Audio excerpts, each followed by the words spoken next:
Hello, I'm Lesley Logan, and today we're doing tendon stretch on the reformer.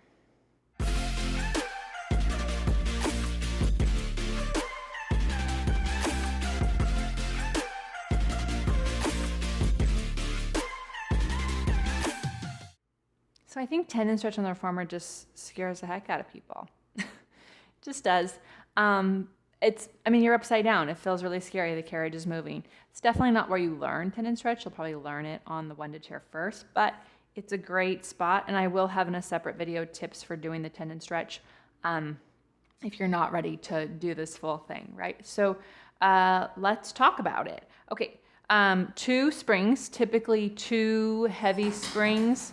I like mine to be on the outside. If you have springs that are weighted different colors, that can be tricky to get them to be 2 heavy springs on the outside, but that's what you want because then you're not going to feel the springs on your feet. And you want to have your pad like that, and you step on without moving the carriage, right? And then you get your heels off. So the balls of your feet are on, but the heels are off. I see some people who are up here, that's not going to work. And then too far off, and then you're going to push with your feet. So your tendency is to look up. Try not to do that because your neck is part of your spine. You want to keep your neck with your spine.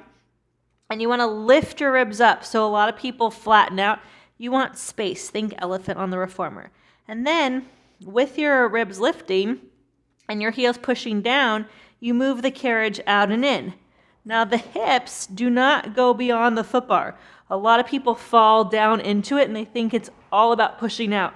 What I'd rather you do is keep your hips in front of the foot bar the whole time. Make sure you close your spring. And then think of it like it's a swing. You're going out and in, right?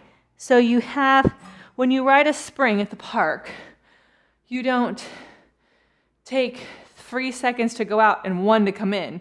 It's an even thing, right? And it's very fun. So don't worry about hitting the wheels. It's not about that. It's not about looking anywhere. Just look through your legs and keep the ribs up, and then that's going to help you close your spring. Okay, if you want to do a single leg tendon stretch, that's going to be in another video, and I'll do the whole thing here and then a single leg tendon stretch on another video because we'll go over some tips for doing that. But what you can do before we go into that is you want to practice a little bit doing your single leg because there's a few variations. So standing up here and then hopping one leg out, and hopping the leg in, hopping the leg out, hopping the leg in. That's going to help you practice, okay? So make sure you do that, and then I'll show you the full series right now. Ideally, you do the out, and you want to, again, keep the rhythm. So this is a little trickier for me right now. I'm on Contrology springs, and ever since I started working on these, I can't cheat anymore. So here we go. You're going to go out and in. I typically go 3 times, and again, I really work on closing the spring, and then you hop one leg out, and then you can take it back. Yep, that's what it sounds like. And then you bring it back, and if you want to do a couple in the center before you go out to the side, that's going to be a good way to keep your rhythm. I'm not really good at switching all the way to the other leg on one rock.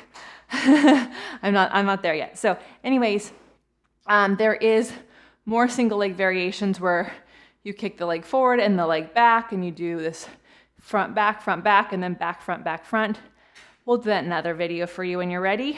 But for now, enjoy this. And then if you want to see the tips for tendon stretch, make sure you check out that video because I have a few tips on getting ready to be in the exercise for the single leg and how you can practice that without the carriage moving when you don't have a one-to chair. I'm Lesley Logan. Thank you so much for watching this. Please put a comment below with requests or questions that you may have. And if this really helped you, I'd love it if you'd share it with a friend. Thank you. Hi, I'm Meredith, and I'm one of the people creating onlinepilatesclasses.com. One of the things that I love most about this project is that we're building the very first free online catalog of Pilates exercise how-to videos. We release 3 new videos each week. People often leave comments asking Lesley to explain a specific exercise, and you can do that too. And if you love watching these videos and believe in the project of creating this catalog, you can support it by joining Lesley every week in her online mat and reformer classes. Just go to onlinepilatesclasses.com/subscribe.